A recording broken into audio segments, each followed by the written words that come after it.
ये कहानी है 6 अप्रैल 2010 की, जब छत्तीसगढ़ के दंतेवाड़ा जिले में एक भयानक सुबह ने पूरे देश को झकझोर दिया।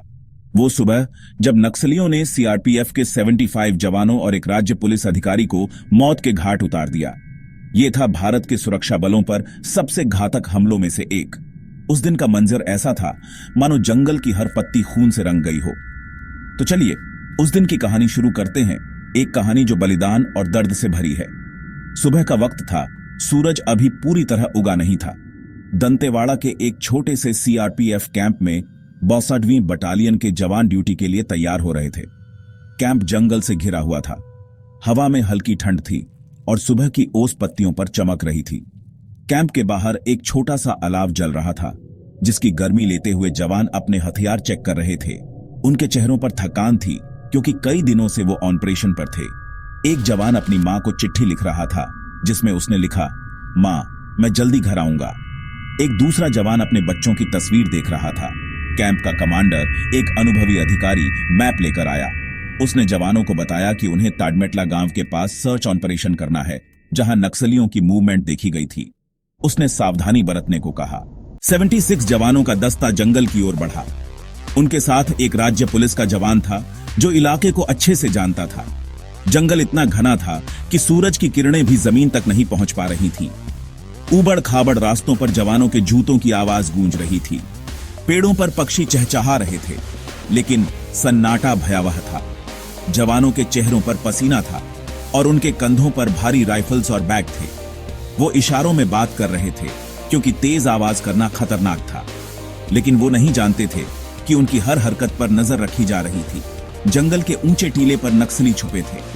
उनके पास AK-47 राइफल्स, ग्रेनेड्स और आईईडीज थे। नक्सलियों ने रास्ते में विस्फोटक बिछा रखे थे।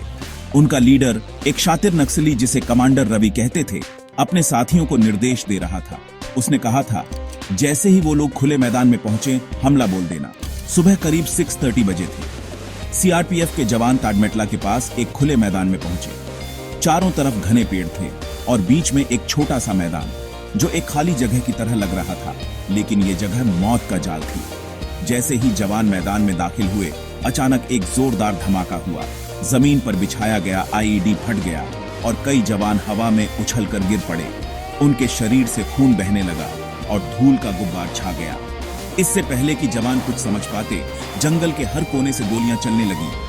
करीब 300 नक्सलियों ने जवानों को घेर लिया। वो ऊंचे टीले पर थे, जहां से वो आसानी से निशाना साध रहे थे। नक्सलियों ने ग्रेनेड्स फेंके और धमाकों की गूंज से जंगल कांप उठा। जवान चौंक गए, लेकिन उन्होंने हिम्मत नहीं हारी। वो पेड़ों की ओट लेने लगे और जवाबी फायरिंग शुरू कर दी। कुछ जवानों ने रेडियो पर मदद मांगी, लेकिन नक्सलियों ने सिग्नल्स जाम कर दिए। ये जंग 4 घंटे तक चली। हर पल जवानों के लिए अनंत काल जैसा था। नक्सलियों की गोलियां बारिश की तरह बरस रही थीं। जवानों ने बहादुरी से मुकाबला किया। वो जानते थे कि उनकी जान खतरे में है, लेकिन उन्होंने हार नहीं मानी। कुछ जवान पेड़ों के पीछे छुपकर गोली चला रहे थे, तो कुछ अपने घायल साथियों को बचाने की कोशिश कर रहे थे। एक जवान, जिसका पैर जख्मी था, फिर भी अपनी राइफल से गोली चला रहा था। उसकी वर्दी खून से लथपथ थी, लेकिन नक्सलियों की संख्या ज्यादा थी और उनकी रणनीति सोची समझी थी। वो ऊंचाई से हमला कर रहे थे। एक एक करके 75 जवान शहीद हो गए। राज्य पुलिस का जवान भी मारा गया। जंगल में खून की नदियां बहने लगीं। चारों तरफ लाशें बिखरी थीं। जवानों के हथियार, रेडियो सब बिखर गया। नक्सलियों ने जवानों के हथियार लूटे और जंगल में गायब हो गए। जब रीइंफोर्समेंट की टीम पहुंची, तो मंजर देखकर सबके होश उड़ गए। जंगल में तबाही का आलम था। खून से सनी जमीन, बिखरे हुए हथियार और शहीद जवानों की लाशें। कुछ जवानों की वर्दी खून से लथपथ थी। उनके हाथों में राइफल्स थमी थी, जैसे वो आखिरी पल तक लड़ रहे हों। एक जवान की जेब से उसकी बेटी की तस्वीर मिली, जो खून से सनी थी। रीइंफोर्समेंट टीम ने जख्मी जवानों को हॉस्पिटल पहुंचाया, लेकिन तब तक देर हो चुकी थी। यह खबर पूरे देश में फैल गई। हर न्यूज चैनल पर यही बात थी, नक्सलियों ने सीआरपीएफ के 75 जवानों को मार दिया। यह भारत के इतिहास में सुरक्षा बलों पर सबसे बड़ा हमला था। सरकार ने इसकी निंदा की और नक्सलियों के खिलाफ सख्त कार्रवाई का वादा किया। जवानों के परिवारों तक खबर पहुंची तो हर घर में मातम छा गया। एक मां अपने बेटे की शहादत की खबर सुनकर रोने लगी। वो उसकी वर्दी को गले लगाकर कह रही थी, मेरा लाल, तूने कहा था कि तू जल्दी लौटेगा।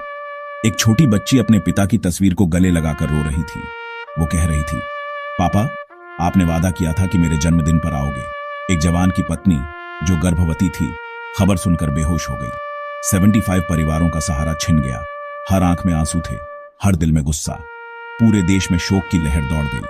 आज मैं उन वीर जवानों को याद करता हूं जिन्होंने 6 अप्रैल 2010 को दंतेवाड़ा में अपनी जान दी।